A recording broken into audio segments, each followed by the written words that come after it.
So, you've got a new puppy, or you're thinking about it, or maybe you have one but he's not home just yet. Well, we've got you covered here on this channel, and this video will be very helpful for you to review multiple times as that furry friend grows. We are going to talk about the first year with your pup. Now, just like with humans, it's a lot of change, so buckle up. It's going to be a wild ride. Before we jump in, be sure to hit that subscribe button so you get notified when the next video gets launched. Michelle here with How to Train a Dream Dog.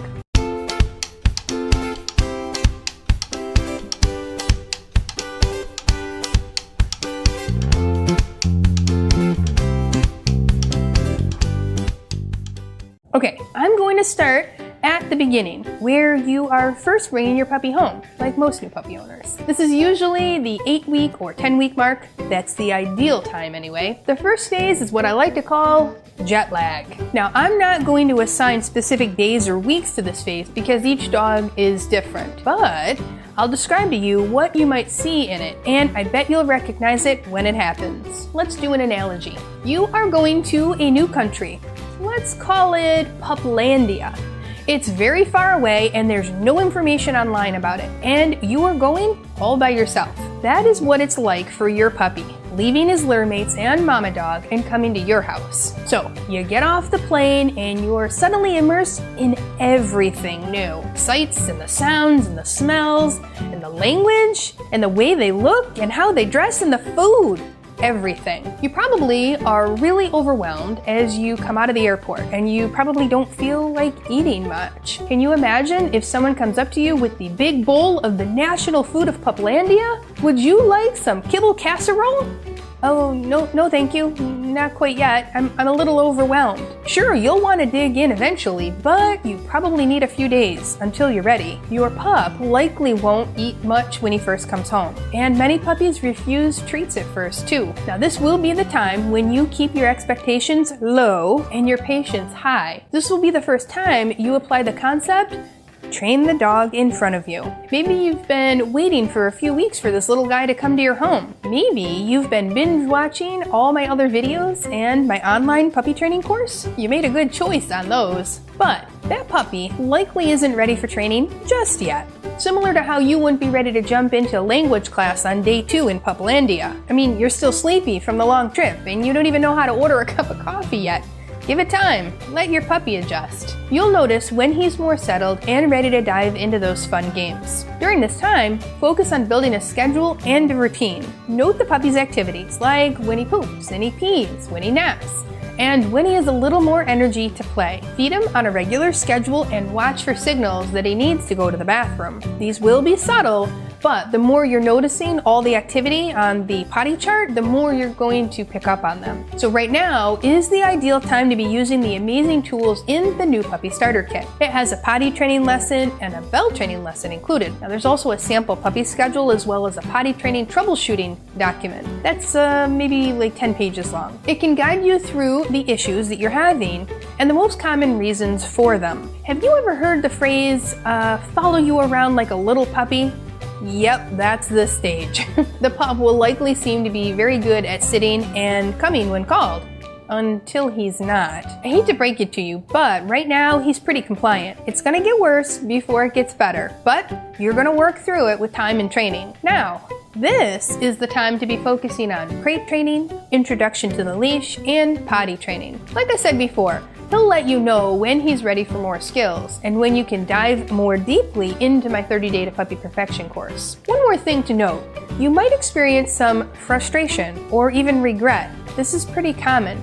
We call it the puppy blues, and over 50% of new puppy owners experience them at some point or maybe even several times. Check out this video for more of an explanation on that and how to work through it. Let's move on to the next phase. I call this the phase of 1,000 potty breaks because it's going to feel like you're taking Fido out 1,000 times a day. Well, maybe not quite that close. Your puppy can hold his bladder for about an hour for every month of age. He'll hold it longer when he's sleeping and shorter when he's more active. You'll want to keep a close eye on those potty training fundamentals, like reward when the puppy does the right thing, restrict access in the home to prevent accidents and bad habits from forming, clean up with the right product like a Nature's Miracle, and stick to a routine. One quick note here.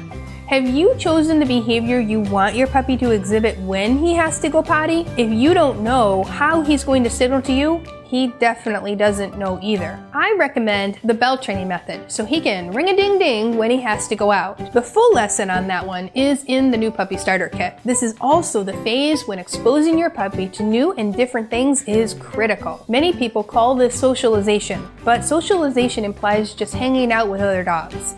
It's actually a lot more than that. It's going to new places safely, since all vaccinations are not complete, and experiencing new things. This could be something like experiencing grass versus carpet versus tile. Maybe you'll be introducing him to strollers and umbrellas. Maybe it's time to go hang out in the parking lot of a pet store, so he starts to smell other animals. Or maybe you go visit a friend who has a cat, safely tucked away in another room during the visit. There's so much more you can do during this time. And no, dog parks are not one of them.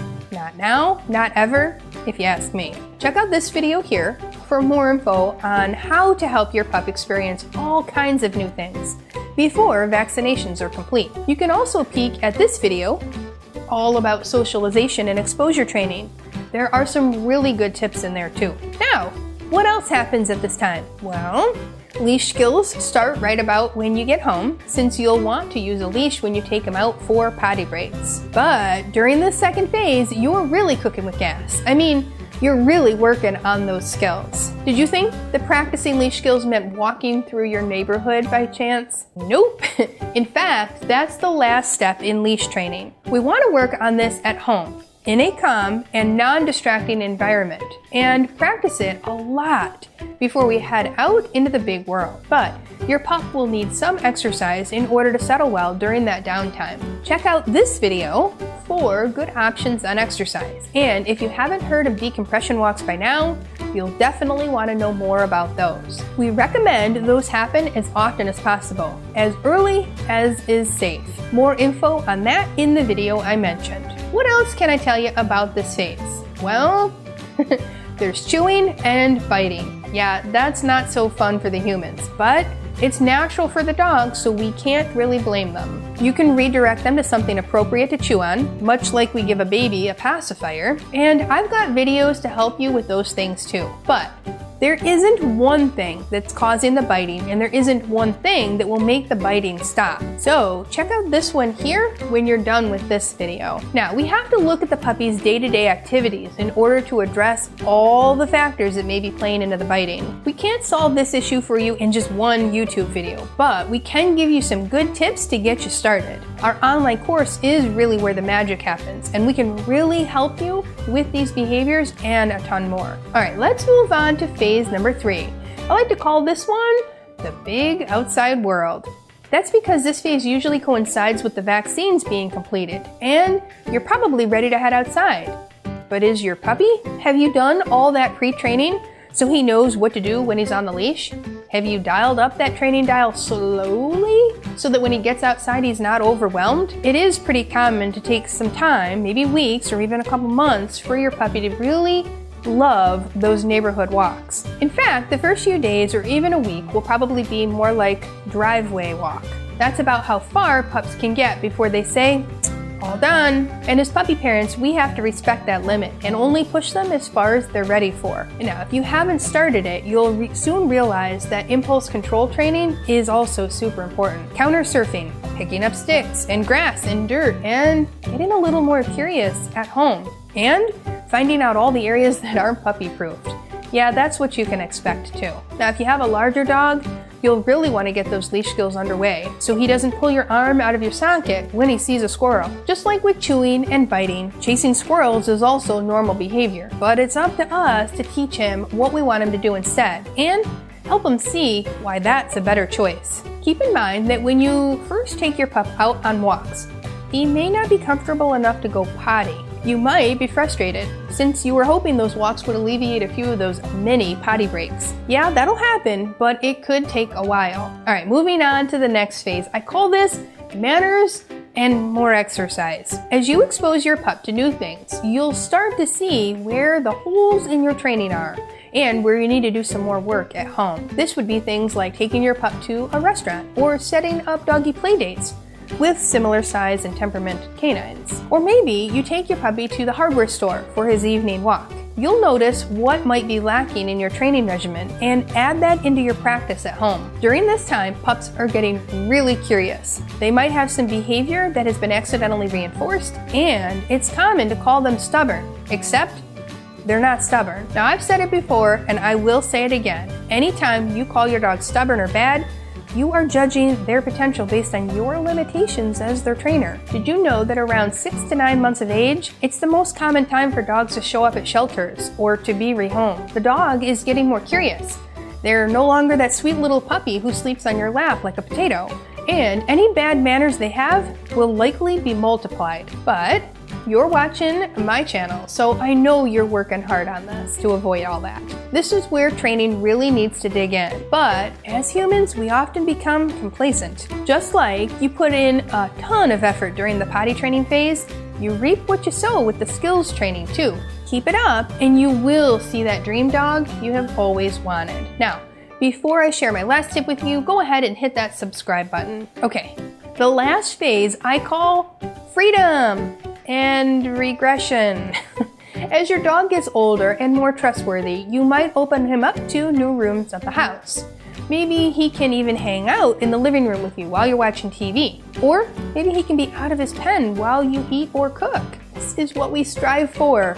Am I right? Well, this video here can give you a lot of great info about opening up new spaces to your pups and helping them manage it. Did you catch that second part of the phase that we're in? Regression? Yeah, you will see regression throughout the first year, just as a natural development of your dog's brain. Now, you might see a few periods of more pronounced fear, which we call fear imprint periods. You might see some potty accidents, and you'll need to tighten up on your fundamentals in order to avoid another accident. And of course, your dog will need regular practice on all those amazing skills that you've taught him. Just like when you go to the gym and you work out on your muscle building, you have to maintain it or you lose it. Training your dog is no different. But the good news is, your dog grows, you will learn so much more about his preferences and what brings him joy and what routines work well for him and how much exercise and enrichment he needs in order to have a harmonious life in the human world. In the comments below, tell me, what phase are you in and what have you learned from this video?